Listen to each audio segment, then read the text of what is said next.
Hi, my name is Vijay. நான் அம்பத்தூர்லேருந்து வரேன். என்னோடய ஏஜ் வந்து 35 ஆகுது. இங்கே எஸ்ஹெச் ஸ்போர்ட்ஸ் கொளத்தூரில் வந்து நெட்ஸ் ஓப்பன் பண்ணிருக்கான்னு கேள்விப்பட்டேன். ஒரு நாள் நெட் செஷன் வந்தேன். இந்த நெட் செஷன் விளாடும் போதே அவங்க வந்து விளாட்ற பிளேக்கு ஏற்ற மாதிரி இன்புட் கொடுத்தாங்க. ஐ ஸோ இம்ப்ரெஸ்ட். ஸோ அப்போ தான் சம்மர் கேம்ப் இருக்குன்னு தெரிஞ்சுது. So I enrol summer camp. From day 1 onwards வந்து இப்போ என்னோடய ஏஜ் வந்து 35. இப்போ வந்து அகாடமினா சின்ன பசங்களும் வருவாங்க, பெரியவங்களும் வருவாங்க. நான் என்ன நினச்சேன், சின்ன பசங்களுக்கு ஏற்ற மாதிரி தான் நம்மளுக்கு ஸ்டார்ட் பண்ணுவாங்க, அது எப்படி பெனிஃபிட்டாக இருக்க போகுதுன்னு ஒரு கன்ஃபியூஷனோட வந்தேன்.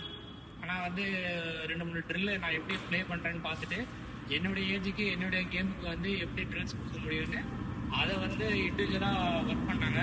எஸ்பெஷலி கோச் சூரஜும் ஜீவாவும் டெய்லியும் 1-on-1 செஷன் வந்து என்னோட ஒர்க் பண்ணுறாங்க. அது வந்து ரொம்ப ஹெல்ப்ஃபுல்லாக இருக்குது. எஸ்பெஷலி வந்து fielding drill, spot bowling drill, அதெல்லாம் வந்து ரொம்ப ஹெல்ப்ஃபுல்லாக இருந்தது. ரீசன்ட் மேட்ச்சில் வந்து 5 விக்கெட் ஆல் எடுத்தேன். அது வந்து